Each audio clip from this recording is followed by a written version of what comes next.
Welcome to the Monday Night Club. Yeah, there you go. We're here again this week, live from the Longlands. Joined by AJT again. Are you all right, mate? Very good. Yeah, we're a bit closer today. This is a camera somewhere up here. Yeah, we had a few technical issues, so sorry we're a few minutes going out late and stuff, but we're here now, we're live, so we're ready for all your interaction with us tonight. Before we start, thanks for joining us. Big shout out, Kean Finn and Ethan Wilson, who are big Boro fans. They're watching tonight's show. Thanks for watching, lads. AJ, yes. We're going to look back at the past week, mate. Has it been a pivotal time in our season? Following victories for Norwich and Leeds at the weekend, our goalless draw at Wigan. Is that the end of our hopes for top two this year? Everybody, Boro fans out there, let us know. As well as looking back at Saturday's game, we're going to look forward to the game at the weekend against Brentford. And in recognition of the magnificent support that was at Wigan at the weekend, over 3,700 Boro fans. Want you Boro fans and fans of other clubs as well, get in touch with us about your best ever away days or favourite away days you've had, happy memories you've had, and good days out. Yeah, so, because I mean, it was a great following on Saturday. It was a shame the result didn't go our way. It's a shame that Wigan's a rugby town. There's nothing there for us. Like, it's a real shame. If any Wigan fans are watching, I was listening. Do you know what? It'd be interesting to see. I think the Wigan Rugby League team get bigger crowds than the football They team. had a sellout last week. The DW Stadium, right? Yeah. They even took away the silly little things, you know, the front of the stand. Yeah. All that, they sold out the whole stadium. They played the Boro. No one there. Right. Yeah. I mean, the Rugby League team are a great Rugby League team, although they're not this year. I think they're bottom of the league. Yeah. But they are traditionally a Rugby League town, aren't they, Wigan? Yeah. So anyway, mate, welcome to the show. Like we said, lots of Boro fans travelled across the Pennines at the weekend in good art, following two victories before that. And the game itself, we made a positive start to the game. And inside the opening 10 minutes, Britt really should have opened the account of the day, shouldn't he? Well, yeah, I mean, Britt, if you're watching this, I don't know if you will be. I probably sat on Fortnite, but mate, I mean, I'll keep watching it back in my head and watching it back in person and watching back on screens and thinking, Britt, I don't really have words for it. I mean, you know, inside our vlog, you'll see that when James says what happened, I can't actually describe what happened. Because, well, everyone in the away end was cheering because we thought we were at the other end of the ground and everyone thought the ball's going forward. It's got to go in the net from where he stood, and it just didn't. It went right across the face of the goal. I couldn't believe it. And then, like I say, man, Johnny Howson's chance. Yeah. I think, like I say, I don't know if you had a better view on it from after you were sacked. I seen you pretty much in the corner. Yeah, I was, yeah. Could he put his foot through that, mate? He could have done. And like I say, I thought we made a good start to the game. In fairness to Wigan, maybe a big compliment to us was they set up in a similar way to us. They played three centre halves, so tried to cut down the space that we were going to try and exploit. And I think, in a way, that miss from Assombalonga, if we'd have got that goal at that stage, I think the game probably would have panned out in a similar way to the Blackburn away game. It could have ended 2 or 3-0. Yeah. You know, Fletcher takes a chance setting half and whatnot. But it's one of them whereabouts. I do look at the season. I said it afterwards. I was saying to the fans after the game, I said, is that the reason why Boro aren't inside the top two? Because we drew a game, dropped points. I mean, I remember Rotherham at home. Yeah, when Boro should have walked through him, but we got a 0-0. Swansea at home when the fans celebrate because they got and it's games like that. And I look back on it and I think them 12, 13 draws that we've had, we could have took more points out of them than what we did. No, I think that's a fair point. And I mean, in that first half on Saturday, I think a lot of the play that we produced or the good stuff we did came through the right hand side through Johnny Howson, Fletcher getting involved in the game, Wing, especially in the first half, got through a lot of good work. But there seemed to be very little coming on the other side. But in terms of Johnny Howson, he seems to have taken to like a duck to water to play in this right wing back role, hasn't he? Johnny Howson for me is absolutely brilliant. He really is. His attitude towards the game, and you put him anywhere on the pitch, and he just gets on. Just a good pro, isn't he? But that's it. But every single game runs himself into the ground. He did it again on Saturday. Yeah. There was times when Johnny had the ball, and I was screaming at him because there was one point in the second half he made a good run down the right hand side, and Lewis Wing is wide open on the edge. You pass it to him. And if he has a shot from outside the box, 9 times out of 10 he's going to go on target. And he went for a cross, no one in the box, we went for a corner. Yeah. The crosses were poor as well at the weekend. Yeah, they were. How deep do we want to be on the corners? Set pieces, that's a big concern. You would think, especially with the height in our team. I think set pieces, we've not scored a great deal this year, have we? Since August. The last time we scored one in August. I'm struggling to think, but a lot on Saturday, they seem to be overhit at the back post and everything. There were a lot of problems with that. Saul Starling, thanks for watching again, mate, regular viewer. He was saying there, do you think the weather affected the result in the game on Saturday? No chance. Maybe clutching at straws there, mate. I know, man. We aren't tired of Arsenal Fan TV anymore. You know what I mean? Don't blame the rain. Yeah. It was one of them. The weather shouldn't affect these players. They are professionals, but You know, even more best I thought was poor. Yes, I thought he had a shocker. Which is disappointing after the week before against QPR. He had a really good game, and then on Saturday he was disappointing again, wasn't he? Nothing was coming off. I thought Saville as well. I mean, at one point you see Saville in second half, punch out of frustration because he's that angry, nothing was going right. I think the players were frustrated with that performance on Saturday. Steve Trodden, thanks for watching again, mate. Set pieces were atrocious, and we've said about that. They weren't great. But it wasn't just Saturday. It's been most home games we see it. It's either a short corner that doesn't lead to nothing, or it's a corner that goes. And then these throw-ins that we have, they used to work perfectly. Now they don't beat the first man. It's them little things there that probably, well, let's be real. It's them things there that aren't causing us to score goals. Yeah. And I mean, what I will say is, I know there was one or two fans that booing at the end. I did hear booing at the end. At the end of the game, there was one or two people which critical. I mean, people are paying good money to go and watch the team away from home. I wouldn't. Again, I think we've said this a number of times this season. I wouldn't have a go at the team for a lack of effort or hard work. I think they do work hard. There's just a lack of quality there. And we make chances in the second half. Fletcher in particular gets himself into good positions. On both occasions, he should have scored, shouldn't he, really? And one went to the side net, and the other one he rounded the keeper and didn't finish. Yeah, I mean, disappointing for him. But the thing with Fletcher is you keep playing that kid because, you know what I mean, he's going to be something. He's going to be something, you know. And even when he was at West Ham, I was watching him then and all the other 23, because actually Fletcher's something in him. You know what I mean? There's got to be somewhere in there. There's got to be a player. If nothing else, I can live with the fact that he gets into positions and misses chances. I mean, Lee Bailey, England fan there, Lee, he was there on Saturday. And again, the Fletcher, I was going to talk about this, the opportunity that got disallowed. He was up against Cedric Kipper, the big lad at the back for Wigan. Got blew up for a foul. Now, I didn't see, it was more or less in front of where I was sat. I didn't see a great deal in that. I just thought it was like a shoulder-to-shoulder challenge. Got through when he finished that chance. Great. Yeah, actually, it's a good point. Do you think that should have been disallowed? I think there was much wrong with that. If it was them on the other foot, would it have happened then? That's a good point, because when he first went for it, I just thought it was a 50-50. Yeah, I didn't see anything really wrong in that. If that's a foul, then the guy that snapped Lewis wing and then he broke his leg, what the hell is that? Is that a three-match ban? Because but that tackle was shocking on wing. Yeah. I thought he broke his leg because the way he went in for it. Yeah.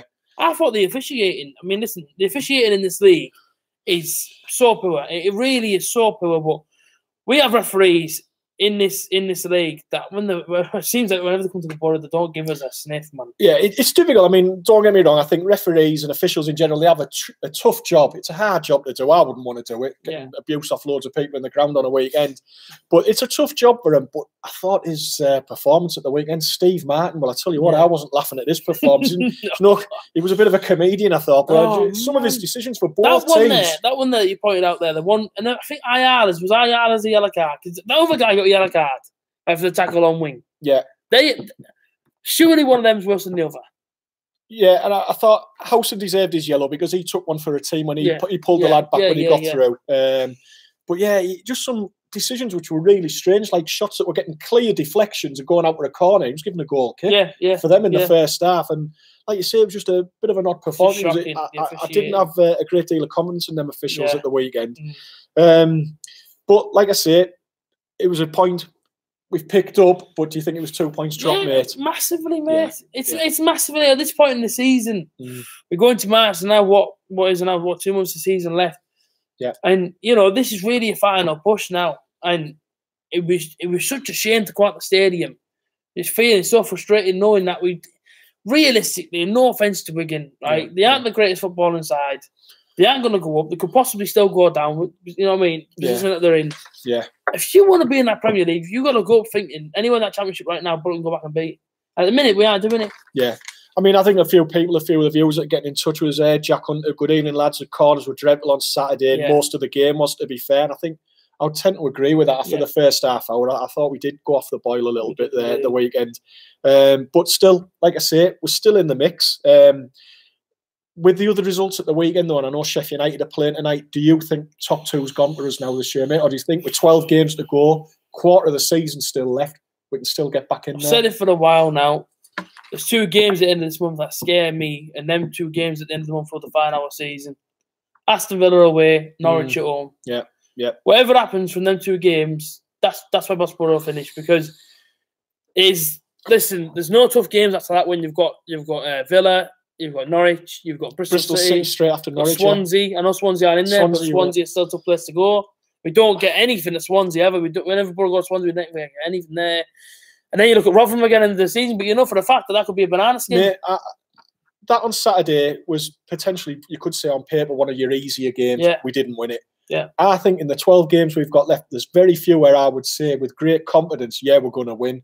By the same token, there's not many games where I think, yeah, we'll lose either. But you just don't know in this league. And like you say there, with Rotherham, our last 2 games are Reading and Rotherham, the teams at the third and fourth bottom at the minute. They're going to be fighting for their lives in them games, aren't they?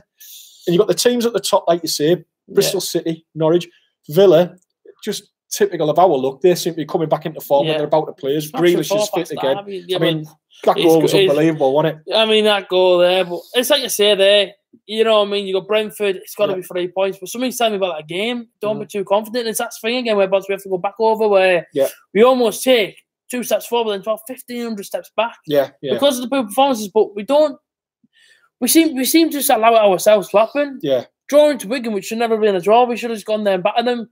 Because we'll look back at it now and think, probably had the ability to beat them. Do you know what the funny thing is about Wigan, though? I was looking at a few stats after the game. They've only lost 1 game at home more than us this season. We've lost 3 games at home all season. They've only lost 4. So for a team that's struggling, they're obviously not that bad a team at home. But on the evidence of that game on Saturday, they didn't offer a great deal, did they? Offer nothing, mate. You know what I mean? The park 1,500 buses in there half. Let's be real. Do you know what I mean? That's exactly what they did. This part buses, we couldn't get through them.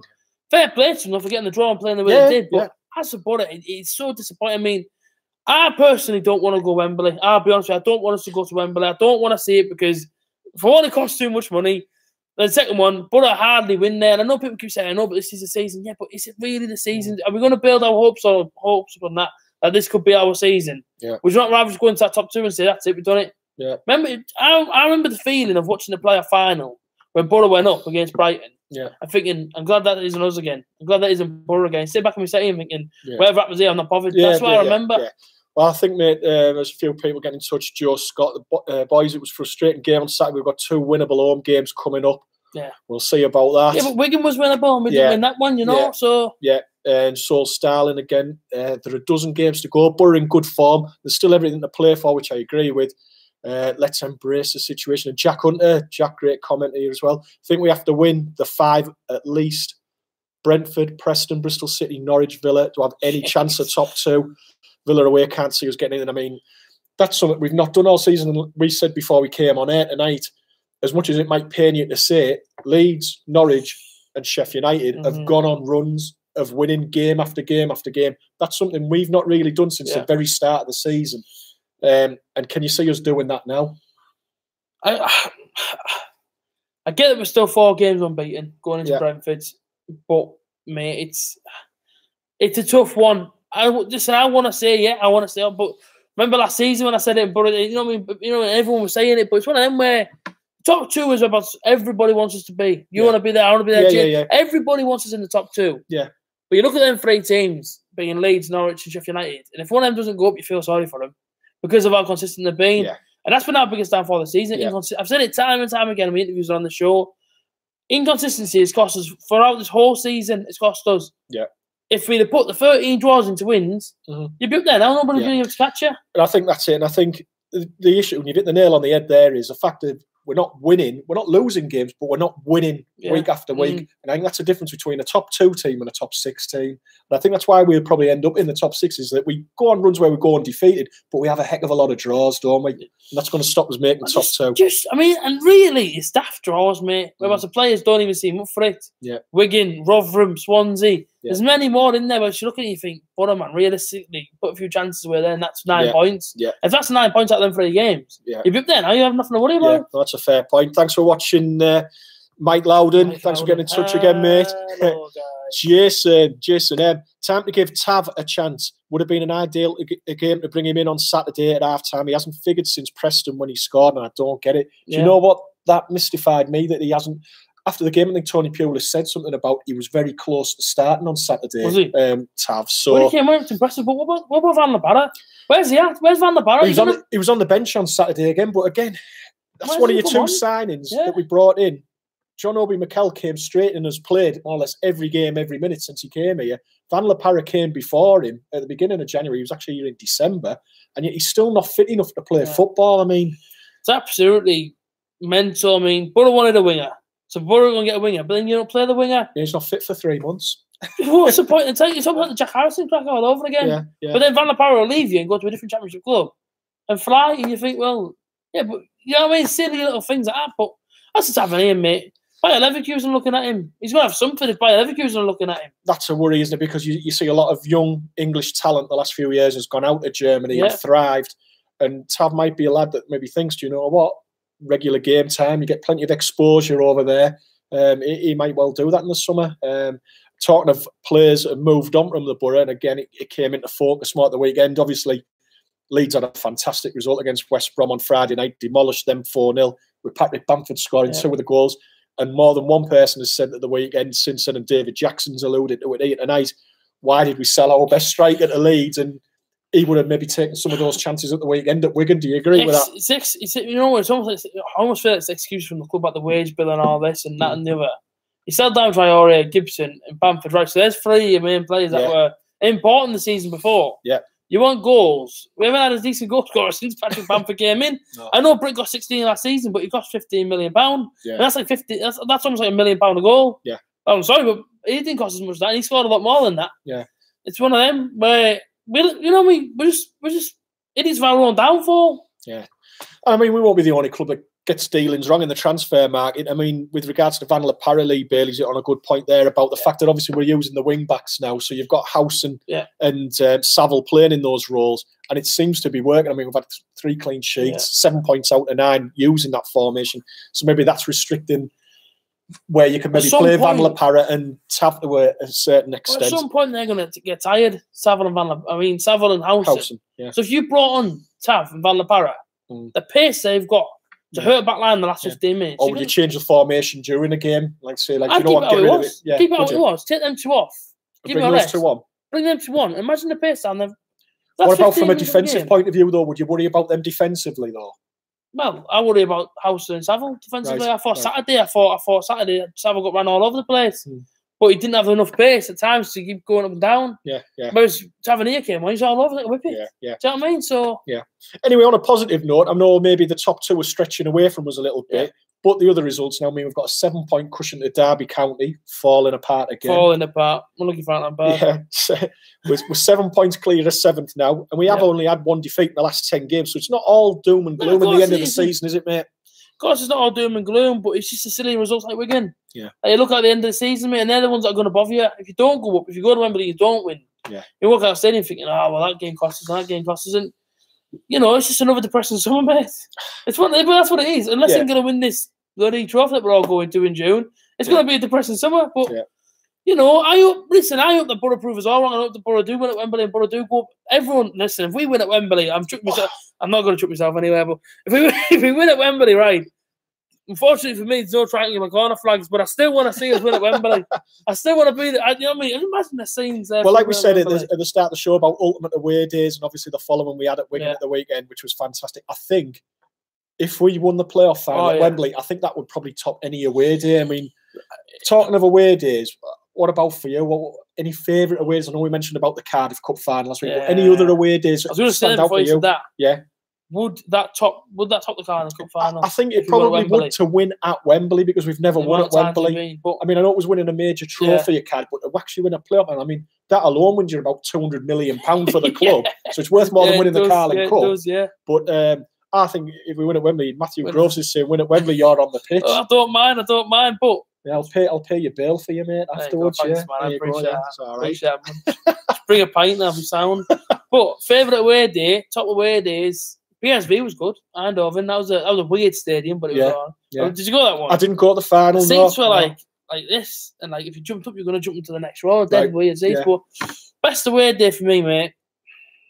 I like White Hart Lane. White Hart Lane, I think the new stadium would be something special there. Looks unreal. Yeah, White Hart Lane was decent, and so was Liverpool Anfield. Yeah, just for the start. Yeah. You know what I mean? We'll have a song the one that sings themselves. Yeah. Unreal though. What about you? What's your favourite? Oh, I think any time you win at Newcastle or Sunderland's a great away day. To put one over them, that's fantastic. I think the cup wins in the last few years at Man United and Man City were special nights as well, special days at Man City. Man City. And then I've been lucky. I've seen us get promotion away from home a few times at Wolves. Tranmere was like a big promotion party in 95. Doncaster going even further back when we were in the 3rd division. Yeah. So days like that are amazing. But I honestly think, I really do, if we got to Wembley and won the playoff final, I think that would just be the absolute one, because the numbers that are there, you've got like 45,000 there, and it'd be just one of the biggest parties ever. As soon as the interviews get done, you wouldn't see me. I'd be straight out. Yeah. Me and James just find us somewhere in London somewhere. Trafalgar Square. Yeah, Trafalgar Square, man. I've got all the statues singing and dancing and stuff. Lee Bailey said Rome away. I think Rome away was a special one for a lot of people that went to there in the UEFA Cup run. So that was a really decent good one. following as well out to Rome. Yes, there was. Yeah, decent following. Yeah, trying to avoid all the ultras there, causing trouble. Yeah, man. Yeah. David Jackson said we would all die happy if we beat Leeds at Wembley. I'll tell you what, Police League would be cancelled that weekend if we've got Leeds at Wembley. Imagine if Sunderland are there the day before the Division 1 playoff. I was talking to a policeman today, and he was saying, please don't let that happen. Like, he was saying that would be unreal, because you've got to think the same weekend, it's a massive gig in Stewart's Park. Yes. So the police controlling that, then everyone going down the motorway fighting each other in every single service station. Yeah. So I think that would just be absolute carnage, because you've got to think everyone would be trying to head to Trafalgar Square. You'd have Sunderland fans in there either depressed, drinking or celebrating.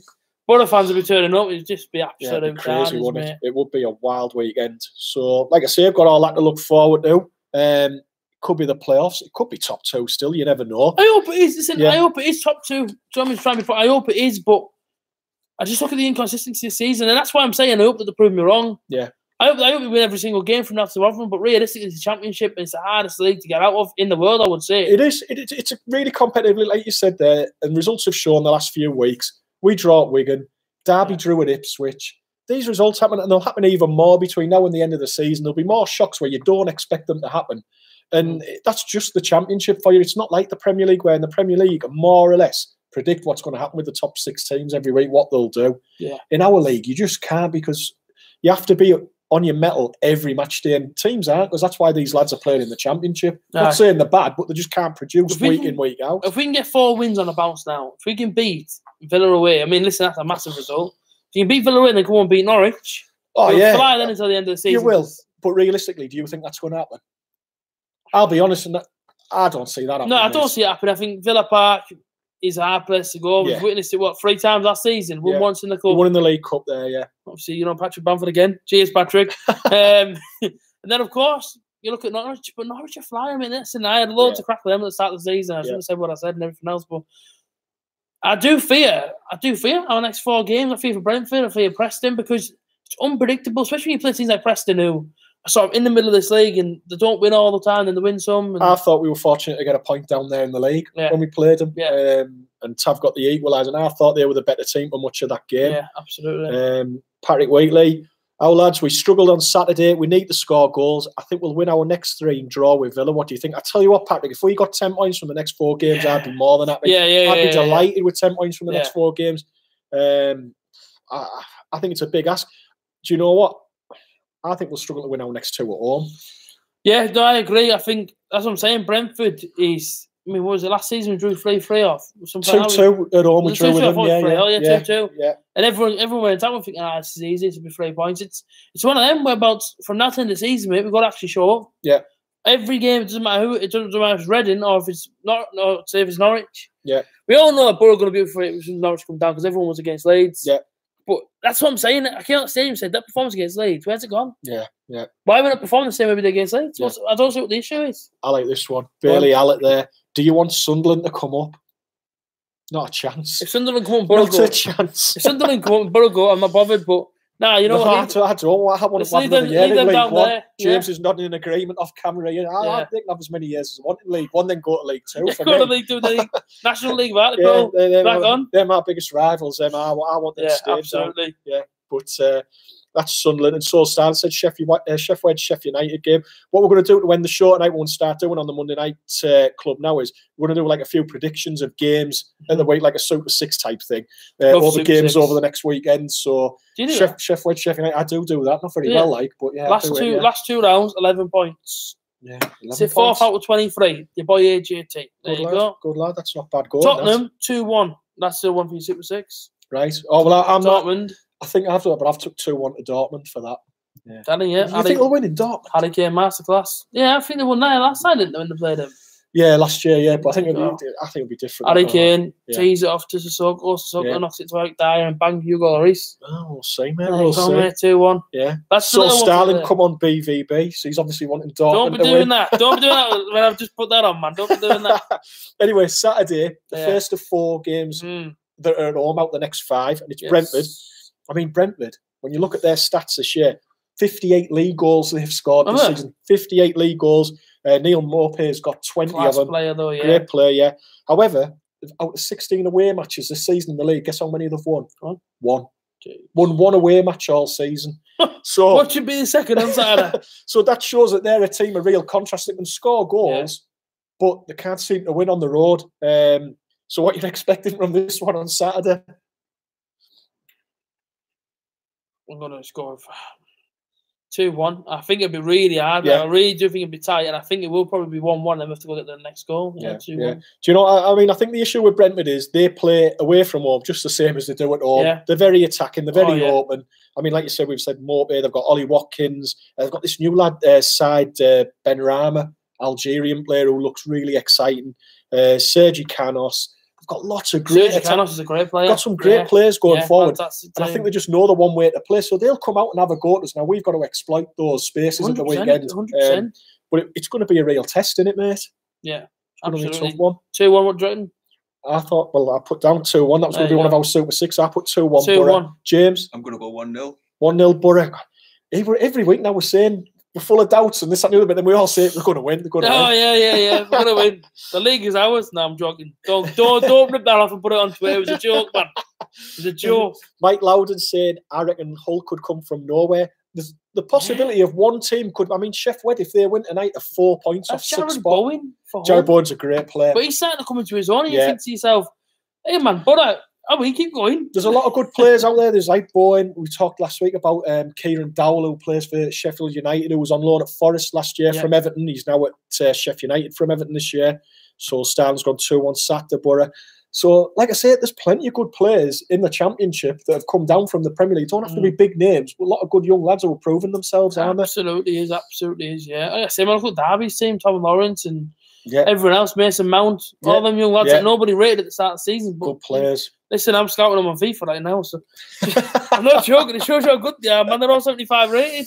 Right then, predictions, mate. So we've done our first one, Brentford. There's a few where Patrick Wheatley's gone 2-0, Boro Saturday. Fletcher to score first goal. Second game is the one tonight. Wednesday, Sheffield United. Prediction for that one? Sheffield United win that one. Sheffield United. With ease, the walk through and 3-1. 3-1. Aye. Billy Sharp, mate. Masterclass. James. 3-2, Sheff Wed. Good lad. 3-2 for the Good lad. They're only 4 points off the furthest to win tonight. I'd rather Sheff Wed win tonight, but I think it'll be a draw. I think it'll be a 1-1 draw. You think so? Yeah. Derby Wigan tomorrow night. Derby County. Derby 2-0.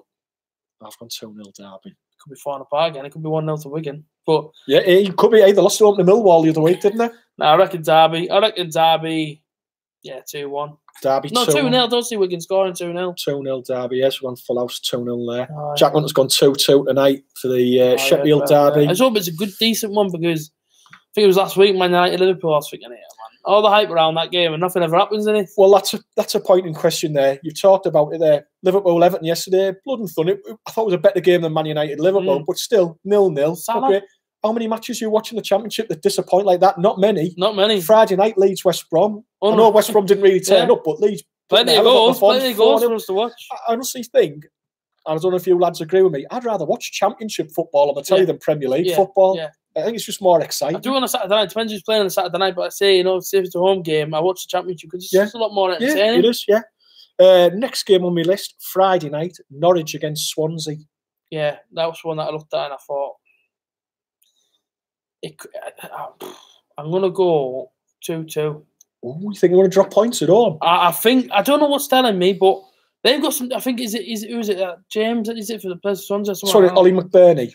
He scores a lot of goals, I mean, he's a good striker. Yeah. Even though he's a Leeds fan, it's all right because he plays for Swansea. But I reckon 2-2. I don't know why. I just reckon 2-2. I really do.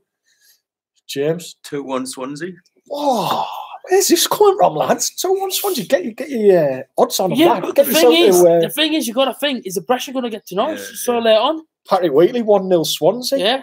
People think I think Norwich will turn them over quite easily. 3-1, yeah. Goals in Norwich, yeah. Yeah, well, like I said, there is, but is the pressure going to, you know what I mean? And Norwich going to crack. Well, they're not at the minute, are they, mate? They went on a little blip, didn't they, a few games ago? And they lost at Preston. Yeah, won at Millwall, yeah. Oh, that's an interesting one. That's 2 to go. Bristol City Leeds on Saturday. That's a hell of a game. Where's that one at? Bristol City. Bristol 6-0. I mean, do you know what? It's mad. I can see Bristol getting something from them. They're decent at home. They're good at home, Bristol. Yeah, they've got a lot to play for. It'll be a really tight game, won't it? I see, you know what I mean? They're, 6th? They want to try and break away from 7th? Yeah. I can see Bristol coming away, not just because it's Leeds. I'm going to be completely real. I think I can see a 2-1 Bristol in that 2-1 Bristol. 2-1 Bristol. I'm going to go draw for that one each. Right. I think it'll be a draw. James? Bristol, yeah. He's got 6-0. Bristol City. 6-0 Bristol. Jack Hunter's agreed with me 1-1 Bristol City. Apparently he's got 2-0 to Bristol. And our last one, it's the Midlands derby, second City derby on Sunday, Birmingham Villa. No love lost there. Birmingham won last time, didn't they? Birmingham lost at the weekend. They lost at Hull 2-0, but in the midweek they'd won at Bristol City 2-1. Last time they played Villa Park. They haven't won a derby for a while. They lost earlier in the season. Didn't score first. You scored first and they came back and beat them. 4-2 Villa. Yeah. It was a 4-2 Villa, wasn't it? Villa Park. Yeah, it was, yeah. But they've come back into form as well. There's only one way it's going to go. Do you know what? It could be a good game for us, that, because with Villa playing us the week after. Yeah. Not wishing ill on anybody, but, you know, there could be a few injuries, a few suspensions after that game on Sunday. If they get beat in that game, then they're going to come back and hammer you. If they win that game, they could be on an all-time high and get beat. Yeah. But I think to myself, Villa should win that one with ease. I'm going to go 3-1. 3-1. Yeah, 3-1 Villa. Bills, I'm with you, mate. I've gone for a draw, 1 each. Yeah, 3-1. 2-0 Birmingham. 2-0 Blues. That'd be all right for us, wouldn't it? Yeah, it could be a good weekend if we win and some of those results come up. Norwich lose, Leeds lose. League here, man. Yeah. No problem. Yeah, could be back in it all of a sudden then, mate.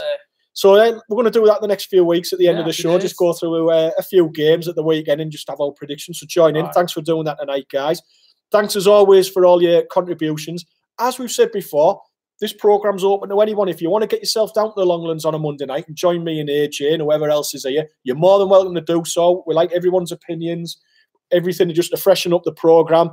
Get on board with us, have a chat and talk about the Boro and other football matters. We're more than welcome to anyone come on this Monday night, aren't we, mate? Yeah, no, listen, man, come on. And you know what it is? I always post on my social media as well, on my Snapchat and that. Could be part of the audience, even if you don't want to be on camera. Shout out from the audience. You know, different questions, things. Anything. We're more than welcome to any of that, lads. Because somehow get 2 different angles, can we? You know, something like that. But like I say, if you want to be on the panel, if you want to call it the panel, just shoot us a message. Ask any of us. Ask Hutchie, ask me, ask James. Yeah. And no doubt, we'll tell you what time we're on, 6:30 on a Monday night. Yeah, more the merrier, innit? Come down. Definitely. And just be part of the show. Yeah, well, thanks for watching this week, guys. Yes. Really enjoyed it. Thanks for your input, as always. Until next Monday night, from the 3 of us here at the Longlands Club, got James just off camera there. Thanks for watching. Take care, everybody, and up the Boro. Peace. I'll end the stream. See ya.